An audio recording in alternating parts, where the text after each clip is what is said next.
തിരുവനന്തപുരം ജില്ലയിലെ Mangalapuram Karamood bishop Perera memorial സ്കൂളിന്റെ 46ാമത് വാർഷികാഘോഷം 18 വൈകിട്ട് 4:30 സ്കൂൾ അങ്കണത്തിൽ കേരള ഗവർണർ ആരിഫ് മുഹമ്മദ് ഖാൻ ഉദ്ഘാടനം ചെയ്യും. School managing director captain Dileep Desmond അധ്യക്ഷത വഹിക്കുന്ന ചടങ്ങിൽ principal Siji Paul George annual report അവതരിപ്പിക്കും. Academic and administration director Shiny Dileep മുഖ്യാതിഥിക്ക് ഉപഹാരം നൽകും. സ്കൂൾ വൈസ് പ്രിൻസിപ്പൽ രശ്മി കേസ്, PTA president Abbas, PTA vice president Sajida തുടങ്ങിയവർ സംബന്ധിക്കും. സാമൂഹ്യ പ്രവർത്തകനും ക്രാന്തദർശിയുമായിരുന്ന ബിഷപ്പ് പീറ്റർ ബെർണാഡ് പെരേരയുടെ സ്മരണയ്ക്കായി ശ്രീമതി തെരേസ ഡെസ്മണ്ട് ആരംഭിച്ചതാണ് ബിഷപ്പ് പെരേര മെമ്മോറിയൽ സ്കൂൾ. ഗ്രാമീണ മേഖലയുടെ നിലവാരം ഉയർത്തുന്നതിനായി ഒരു ഇംഗ്ലീഷ് മീഡിയം സ്കൂൾ ആരംഭിക്കാൻ അവരെ പ്രേരിപ്പിച്ചത് കുടുംബ സുഹൃത്തായ ബിഷപ്പാണ്.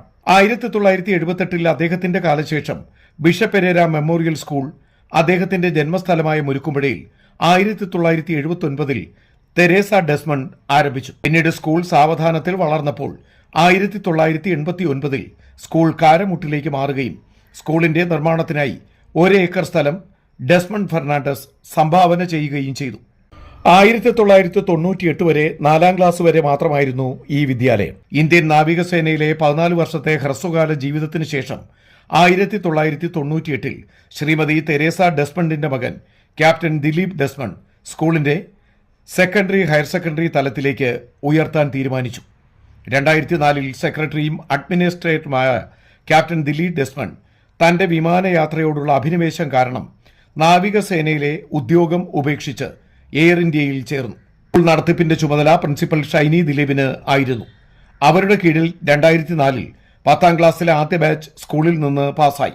2005 +2 ക്ലാസുകൾ ആരംഭിച്ചു. 2006 പുതിയ അഡ്മിനിസ്ട്രേറ്ററെയും പ്രിൻസിപ്പലിനെയും നിയമിക്കുകയും ഷൈനി ദിലീപ് തന്റെ ഭർത്താവിനൊപ്പം മുംബൈയിലേക്ക് താമസം മാറ്റി. കോവിഡ് ആരംഭിച്ചതോടെ സ്കൂളിൽ ഓൺലൈൻ ക്ലാസുകൾ ആരംഭിക്കുകയും സ്കൂൾ സ്ഥാപകയും മാനേജിംഗ് ട്രസ്റ്റിയുമായ ശ്രീമതി ട്രീസ ഡെസ്മണ്ട് തന്റെ 90ാമത്തെ വയസ്സിൽ വിരമിക്കുകയും ചെയ്തു. 95 വയസ്സുള്ള അവർ ഇന്നും മാനേജിംഗ് ട്രസ്റ്റിയായി തുടരുന്നു. കൂടാതെ സ്കൂളിന്റെ ശമ്പളത്തിനും മറ്റ് ചെലവുകൾക്കുമുള്ള എല്ലാ ചെക്കുകളും ഇന്നും ഒപ്പിടുന്നത് അവരാണ്. അത്യന്താധുനിക സാങ്കേതിക വിദ്യകളോടെയുള്ള പഠന സംവിധാനമാണ് വിദ്യാലയത്തിൽ നിലവിലുള്ളത്. ടച്ച് സ്ക്രീൻ, കളർ TV സഹിതം എജുബ്രിക്സ് വിദ്യാഭ്യാസ പ്ലാറ്റ്ഫോം, എയർ കണ്ടീഷൻ ചെയ്ത എല്ലാ ക്ലാസുകളിലും CCTV ക്യാമറ, ഗെയിമിംഗ് ലാപ്ടോപ്പുകൾ ഉൾപ്പെടെയുള്ള 50ലധികം കമ്പ്യൂട്ടറുകളുള്ള 2 കമ്പ്യൂട്ടർ ലാബുകൾ, 6000-ലധികം പുസ്തക ശേഖരമടങ്ങിയ AC library, physics, chemistry, biology, maths ലാബുകൾ, കൂടാതെ എയർ കണ്ടീഷൻ ചെയ്ത billiard, pool table, foosball table എന്നിവയ്ക്ക് 800 ചതുരശ്ര അടി ബില്യാർഡ്, സ്നൂക്കർ റൂം, 2 ടേബിളുകളുള്ള table tennis room, physics, chemistry, biology, maths ലാബുകൾ, റോബോട്ടിക് ഉപകരണങ്ങൾ, 3D പ്രിന്ററും ഉൾപ്പെടെയുള്ള ആർട്ടിഫിഷ്യൽ ഇന്റലിജൻസിനും റോബോട്ടിക്സിനും 800 ചതുരശ്ര അടി AC റൂം തുടങ്ങിയ അത്യന്താധുനിക സൗകര്യങ്ങളോടെയാണ് ഈ വിദ്യാലയം വിദ്യാർത്ഥികളുടെ വിദ്യാഭ്യാസ മേഖലയെ മികവുറ്റതാക്കുന്നത്. പഠന പാഠ്യേതര പ്രവർത്തനങ്ങളിൽ ഉന്നത നിലവാരം പുലർത്തി വിദ്യാലയം മുന്നേറുന്നു.